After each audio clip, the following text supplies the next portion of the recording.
یہ جو میرا سوال حضرت یہ ایڈز سے متعلق ہے کہ اگر ایڈز ہو گیا ہے، کیونکہ ایڈز کی ہونے کی وجوہات بھی کئی ہوتی ہیں، تو ایڈز ہو گیا ہے تو اس سے شفا پانے کے لیے بھی کوئی وظیفہ ہو تو ارشاد فرما دے۔ واقعہ اس طرح آیا میرے پاس کہ ایک خاتون کی شادی ہوئی، شادی کے بعد شوہر ان کے پاکستان سے باہر چلے گئے۔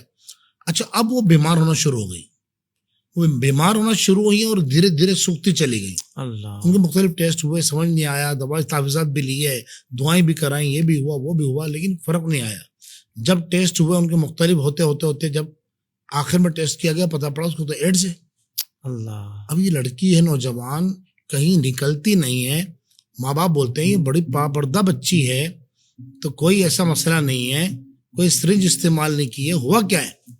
جب تحقیق کی گئی تو پتہ پڑا اس کا شوہر بھی وہاں بیمار ہے جو پاکستان سے باہر گیا تھا، اس کو ٹیسٹ کیا گیا تو اس کو ایڈز تھا۔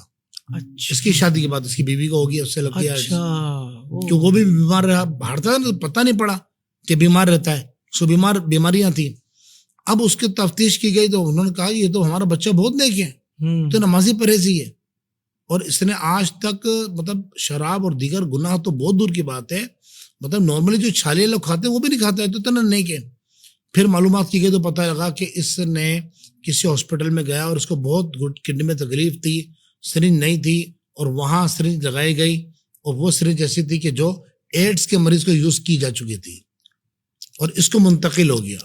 اب یہ کیس میرے پاس آیا، یہ پوری میں نے آپ کو کہانی اس لیے سنائی ہے حضرت کہ تاکہ ناظرین بھی ہمارے دیکھیں، ان کو سمجھ میں آئے کہ آپ ہر ایک سے بدگمانی نہیں کر لیں۔ بہت خوب مفتی صاحب، بہت خوب، ٹھیک ہے نا، اللہ آپ کو جزا دے۔ آمین قبلہ۔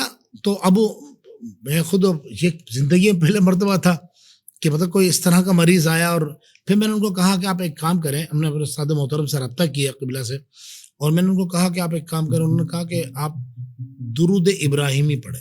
صحیح، کون سے درود ابراہیمی؟ جو نماز میں پڑھا جاتا ہے، اللہم صلی علی محمد کما صلیت، پورا دونوں درود ابراہیمی۔ یہ کیا کرنا ہے، اس کو 101 مرتبہ پڑھنا شروع کر دیں، 101 مرتبہ ہر نماز کے بعد پابندی سے پڑھیں۔ قبلہ ایک ہفتے بعد ان کا فون آیا اور انہوں نے کہا اس بچی کی ساری رپورٹ کلیئر ہو گئی ہے۔ الحمدللہ، واہ واہ واہ واہ، قبلہ یہ تو سائنس سے نہیں پہنچی نا وہاں تک، کیا کہنے ہیں، یعنی ہمارے آقا نے 1400 سال پہلے ہمیں عطا فرما دیا۔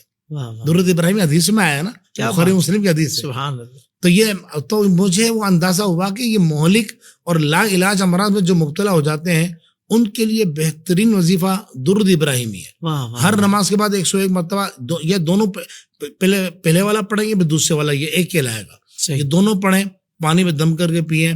مریض نہیں پڑھ سکتا، اس کی کنڈیشن سیریس ہے، تو آپ اس کو پانی میں دم کر کے پلا دیں۔